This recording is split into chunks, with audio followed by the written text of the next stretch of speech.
ओम नमो भगवते वासुदेवाय। श्री तुलसी नमः। जय श्री हरि, जय तुलसी माता। आप सभी भक्तों का स्वागत है। आज हम आषाढ़ मास महत्तम के 5वें अध्याय में जानेंगे कि आषाढ़ मास में तुलसी माता की पूजा का क्या महत्व है और कैसे तुलसी की भक्ति से भगवान श्री विष्णु शीघ्र प्रसन्न होते हैं। शास्त्रों में कहा गया है, भगवान श्री हरि केवल एक तुलसी दल और थोड़े से जल से भी अपने भक्तों पर अत्यंत प्रसन्न हो जाते हैं। नैमिषारण्य में बैठे ऋषियों ने सूत जी महाराज से पूछा, हे सूत जी, भगवान विष्णु को तुलसी इतनी प्रिय क्यों है और आषाढ़ मास में तुलसी पूजा करने से क्या फल प्राप्त होता है।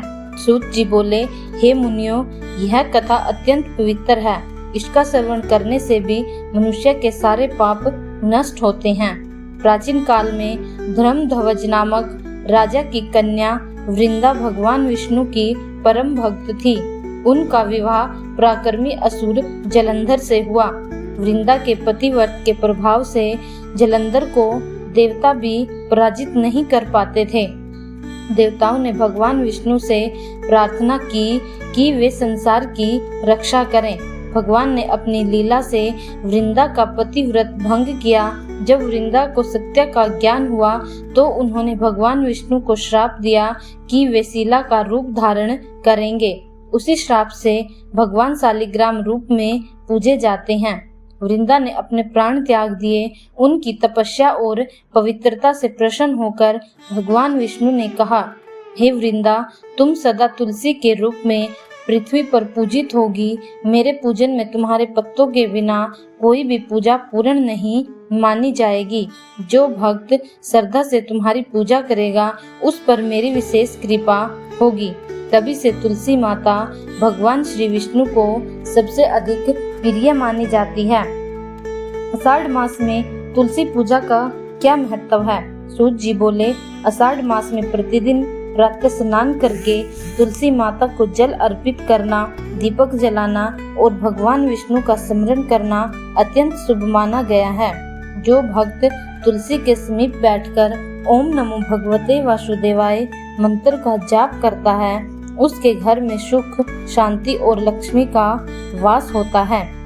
भगवान श्री हरि ने कहा, जहाँ तुलसी का वास होता है वहाँ मैं स्वयं निवास करता हूँ। वहाँ नकारात्मक शक्तियाँ प्रवेश नहीं कर पाती। तुलसी पूजा की सरल विधि क्या है। प्रातः स्नान करके स्वच्छ वस्त्र धारण करें, तुलसी माता को जल अर्पण करें, घी का दीपक जलाएं, कुमकुम और अक्षत अर्पित करें। ओम नमो भगवते वासुदेवाय का कम से कम 108 बार जाप अवश्य करें। अंत में तुलसी माता की 7 या 11 परिक्रमा अवश्य करें। इस कथा से हमें क्या शिक्षा मिलती है। बिना तुलसी के भगवान विष्णु की पूजा कभी पूर्ण नहीं मानी जाती है। तुलसी केवल एक पौधा नहीं बल्कि देवी वृंदा का दिव्य स्वरूप है। श्रद्धा और भक्ति से की गई छोटी सी पूजा भी भगवान श्री हरि को प्रसन्न कर देती है। घर में तुलसी का पौधा आध्यात्मिक शांति और सकारात्मक ऊर्जा का प्रतीक माना गया है। भक्तों, यह था आषाढ़ मास महत्तम का 5वां अध्याय। अगले अध्याय में हम जानेंगे कि आषाढ़ मास में विष्णु सहस्त्र नाम पाठ का क्या महत्व है और उसके जप से जीवन में कौन कौन से शुभ फल प्राप्त होते हैं। यदि आपको यह कथा पसंद आई हो तो वीडियो को लाइक करें, चैनल को सब्सक्राइब करें और कमेंट में अवश्य लिखें, जय तुलसी माता, जय श्री हरि, ओम नमो भगवते वासुदेवाय।